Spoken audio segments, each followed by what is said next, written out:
बिस्मिल्लाहिर्रहमानिर्रहीम। अस्सलाम वालेकुम स्टूडेंट्स। आज के इस वीडियो लेक्चर के अंदर हम बात करेंगे second year biology chapter number 24 और इसका लेक्चर नंबर 8 है। टॉपिक होगा आज का हमारा factors affecting the gene frequency, कि वो कौन कौन से फैक्टर्स ऐसे हैं जो किसी भी पॉपुलेशन के अंदर जीन की फ्रीक्वेंसी को चेंज कर सकते हैं। हमारे मेन टॉपिक पे आने से पहले हमें एक और डेफिनेशन पे बात करनी होगी, जो कि हार्डी वेनबर्ग थ्योरम के हवाले से। ये कंप्लीट टॉपिक दिया गया है आपकी बुक के अंदर और हमारे शॉर्ट सिलेबस के अंदर इंक्लूड नहीं है, तो इस वजह से मैं इसको जस्ट यहाँ पे सिर्फ डेफिनेशन पे ही बात करूँगा।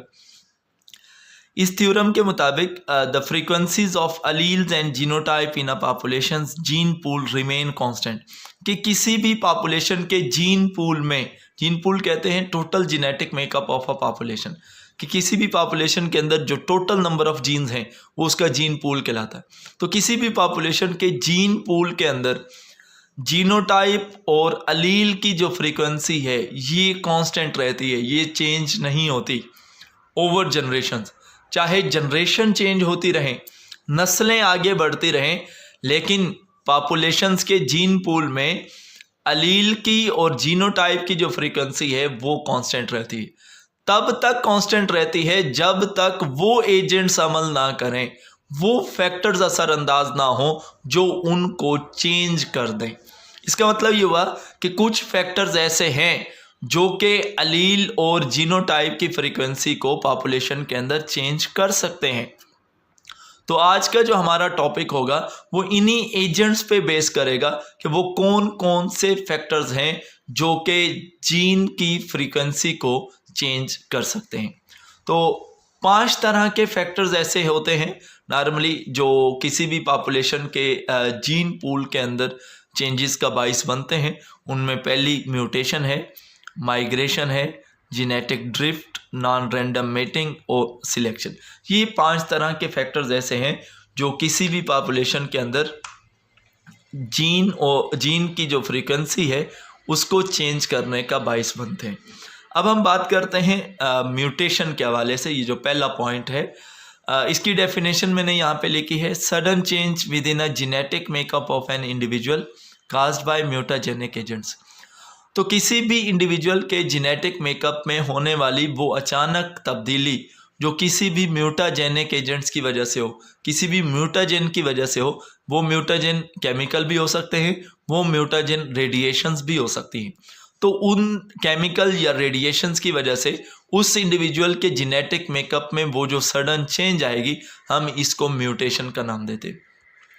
तो जब भी किसी भी जानदार के अंदर म्यूटेशन आती है तो उसके अंदर काफ़ी सारी चेंजेस आती हैं। तो इस वजह से हम कह सकते हैं कि ये जो म्यूटेशन है it is an ultimate source of all changes in individuals.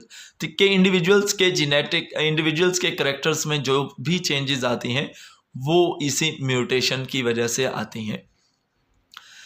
ये म्यूटेशन ऐसा नहीं है कि हर इंडिविजुअल में होती है, हर पॉपुलेशन के हर एक मेंबर में होती है, नहीं, बल्कि ये काफ़ी रेयरली होती है, काफ़ी ज़्यादा कम तादाद में म्यूटेशन होती है।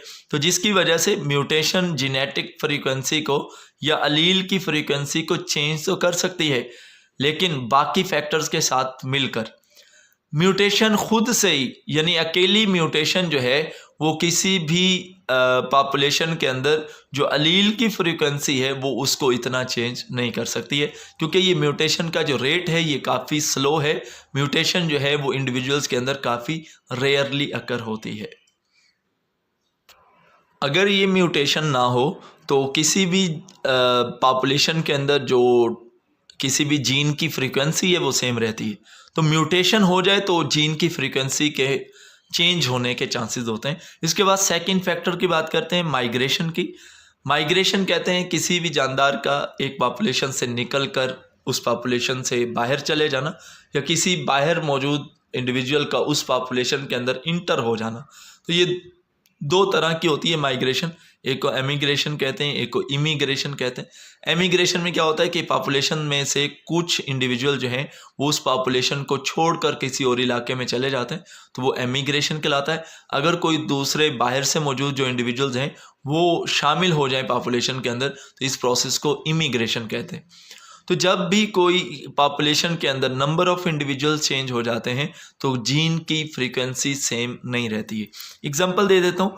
फ़र्ज़ किया कि टोटल इंडिविजुअल्स हों किसी भी पॉपुलेशन के अंदर 100 इंडिविजुअल्स टोटल हैं, उनमें एक जीन है ए जीन, तो वो 20 लोगों में मौजूद है। तो इस ए जीन की जो फ्रीक्वेंसी होगी वो टोटल होगी 20%। लेकिन अगर हम कहें कि ये इसमें से 20 लोग उस पॉपुलेशन को छोड़ के चले जाते हैं, तो अगर 20 लोग उस पॉपुलेशन को छोड़ के चले जाएं तो टोटल लोग जो बचेंगे वो 80 होंगे। अब अगर 80 में से 20 लोगों के अंदर ये जीन मौजूद है और 60 में मौजूद नहीं है, तो इस जीन की फ्रीक्वेंसी 20% नहीं होगी, फिर 20 से ज़्यादा होगी।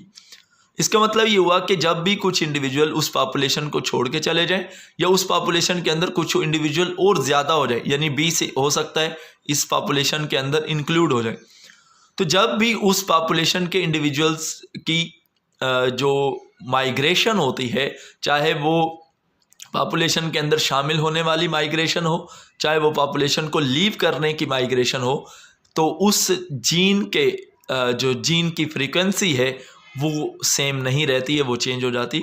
इसका मतलब कि चाहे किसी भी पॉपुलेशन के अंदर एमिग्रेशन हो चाहे इमिग्रेशन हो, तो टोटल नंबर ऑफ जीन्स जो हैं, टोटल नंबर ऑफ जो इंडिविजुअल्स हैं वो सेम नहीं रहते हैं, और इंडिविजुअल्स नंबर सेम ना रहने की वजह से उसके अंदर जो उसका जीन पूल है वो डिस्टर्ब होता है और जीन की जो फ्रीक्वेंसी है वो सेम नहीं रहती। इसके बाद थर्ड फैक्टर है जिसको हम नाम देते हैं जेनेटिक ड्रिफ्ट का। जेनेटिक ड्रिफ्ट क्या है? It is by chance change in frequency of allele at a locus, कि किसी भी वजह से कोई अलील की फ्रीक्वेंसी में कोई भी चेंज आ जाए तो हम उसको नाम देते हैं जेनेटिक ड्रिफ्ट की। अब नॉर्मली ऐसा होता है कि एक ही पॉपुलेशन के जो मुख्तलिफ इंडिविजुअल्स हैं उनको आप कह सकते हैं कि उनको रिप्रोडक्शन के इक्वल चांस नहीं मिलते हैं। कुछ ऐसे इंडिविजुअल्स होते हैं जो कि रिप्रोड्यूस नहीं कर पाते हैं, उनकी जो जनरेशन है वो आगे नहीं बढ़ पाती, तो उन इंडिविजुअल्स के अंदर मौजूद जो जीन्स होंगे वो नेक्स्ट जनरेशन में फ्लो नहीं करते हैं। लेकिन कुछ इंडिविजुअल्स ऐसे होते हैं जिनकी जो प्रोजनी है, जिनके जो बच्चे हैं वो आगे काफ़ी तादाद में मौजूद होते हैं और उनके जीन्स वो अगली जनरेशन्स के अंदर फ्लो करते हैं। तो क्योंकि एक ही पॉपुलेशन के अंदर हर इंडिविजुअल का जो रिप्रोडक्टिव सक्सेस है वो इक्वल नहीं होती है, कुछ रिप्रोडक्शन करके अपनी तादाद आगे बढ़ाते हैं तो उनके जो अलील्स हैं, उनके जो जीन्स हैं वो नेक्स्ट जनरेशन में भी फ्लो करते हैं। कुछ इंडिविजुअल्स ऐसे होते हैं जो रिप्रोडक्शन नहीं कर पाते हैं तो उनके जो जीन्स हैं वो उस पॉपुलेशन से लॉस्ट हो जाते हैं, वो उस पॉपुलेशन से ख़त्म हो जाते हैं। तो जिसकी वजह से जो है वो पॉपुलेशन के अंदर जीन की जो फ्रीक्वेंसी है वो सेम नहीं रहती है, वो चेंज हो जाती है। ये था जेनेटिक ड्रिफ्ट के हवाले से कि किस तरीके से जो जेनेटिक ड्रिफ्ट है वो चेंज इन जीन फ्रीक्वेंसी का बाइस बनती है। एग्जांपल दे देता हूँ। फ़र्ज़ किया कि अगर एक पॉपुलेशन है उसके अंदर 100 इंडिविजुअल्स मौजूद हैं, उन 100 इंडिविजुअल्स में से 20 इंडिविजुअल्स ऐसे हैं जो इनकी नस्ल आगे बढ़ रही है और 80 इंडिविजुअल्स ऐसे हैं जिनकी नस्ल आगे नहीं बढ़ रही है किसी भी वजह से। अब अगली जनरेशन के अंदर सिर्फ इन्हीं 20 जो इंडिविजुअल्स हैं इन्हीं के जीन फ्लो करेंगे, 80 जो इंडिविजुअल्स हैं उनके जीन फ्लो नहीं करेंगे। तो अगली जो जनरेशन है उनके अंदर वो जो जीन की फ्रीक्वेंसी है वो चेंज हो जाएगी, क्योंकि सिर्फ इन्हीं 20 इंडिविजुअल्स के जीन अगली जनरेशन में फ़्लो करें, 80 जो इंडिविजुअल्स हैं उनके जीन फ्लो नहीं करें। तो इस वजह से भी जीन की फ्रीक्वेंसी जो है वो चेंज हो जाती है। इसके बाद बात करते हैं जी नॉन रैंडम मेटिंग के हवाले से। रैंडम मेटिंग कहते हैं कि जब किसी भी पॉपुलेशन के अंदर हर इंडिविजुअल को इक्वल चांस मिले रिप्रोड्यूस करने का। अगर किसी भी पॉपुलेशन के अंदर हर इंडिविजुअल इक्वली रिप्रोड्यूस करेगा तो उसके जीन्स इक्वली अगली जनरेशन के अंदर जो है वो ट्रांसफ़र होंगे, तो जेनेटिक मटेरियल जो है वो चेंज नहीं होगा। लेकिन अगर यही चीज़ नॉन रैंडम मेटिंग हो, मीन्स के हर एक इंडिविजुअल को एक ही जैसा चांस ना मिले रिप्रोडक्शन करने का, तो फिर कुछ इंडिविजुअल जिनका रिप्रोडक्टिव रेट ज़्यादा होगा उनकी जो जीन्स हैं उनकी तादाद नेक्स्ट जनरेशन में ज़्यादा होगी और वो इंडिविजुअल जिनका रिप्रोडक्शन रेट जो है वो कम होगा, जिनको रिप्रोडक्शन के चांसेस कम मिले हैं, उनके जीन्स नेक्स्ट जनरेशन में कम फ्लो करेंगे। तो इससे ये होगा कि नेक्स्ट जनरेशन में जो जीन्स की फ्रीक्वेंसी है वो वैसी नहीं रहेगी जैसे उसकी पेरेंटल पॉपुलेशन के अंदर थी। तो जेनेटिक फ्रीक्वेंसी चेंज हो जाती है बाय नॉन रैंडम मेटिंग। इसके बाद हम बात करते हैं सिलेक्शन की। सिलेक्शन उसे कहते हैं जिसमें हम अपनी मर्जी के करैक्टर रखने वाले जो इंडिविजुअल्स हैं उनको किसी भी पॉपुलेशन से सिलेक्ट कर लेते हैं ताकि हम उनकी नस्ल को आगे बढ़ाएं।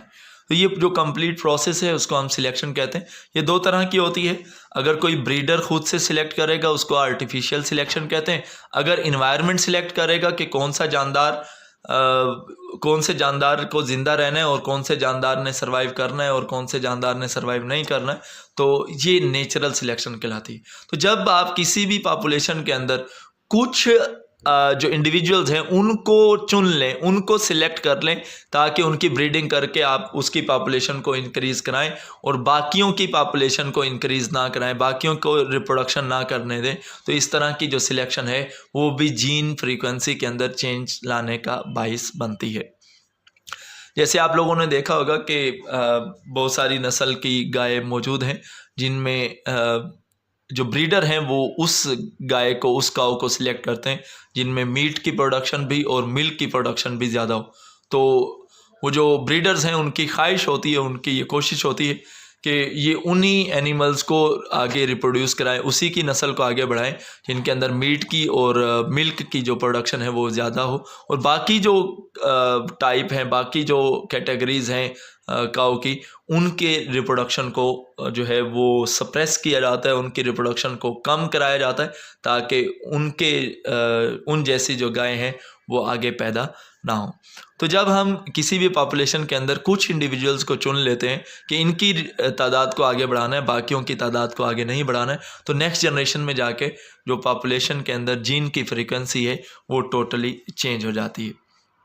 तो ये जो दोनों तरह की पॉपुलेशन है, दोनों तरह की जो सिलेक्शन है, जिसको एक को हम आर्टिफिशियल और एक को नेचुरल सिलेक्शन कहते हैं, ये इससे ये होगा कि वही इंडिविजुअल जो सिलेक्ट हुए हैं, चाहे वो आर्टिफिशियल सिलेक्शन से, चाहे वो नेचर ने सिलेक्ट किए, उन्हीं के जीन्स अगर नेक्स्ट जनरेशन में फ्लो करेंगे, बाकी जो इंडिविजुअल सिलेक्ट नहीं हुए उनके जीन नेक्स्ट जनरेशन में फ्लो नहीं करते, जिससे होता क्या है कि जो अलीलिक फ्रीक्वेंसी है पॉपुलेशन के अंदर वो टोटली चेंज हो जाती है।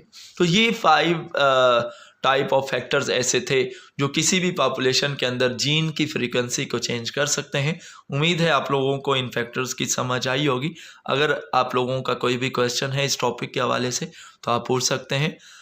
नेक्स्ट वीडियो तक के लिए मुझे इजाज़त दीजिए। अल्लाह हाफ़िज़।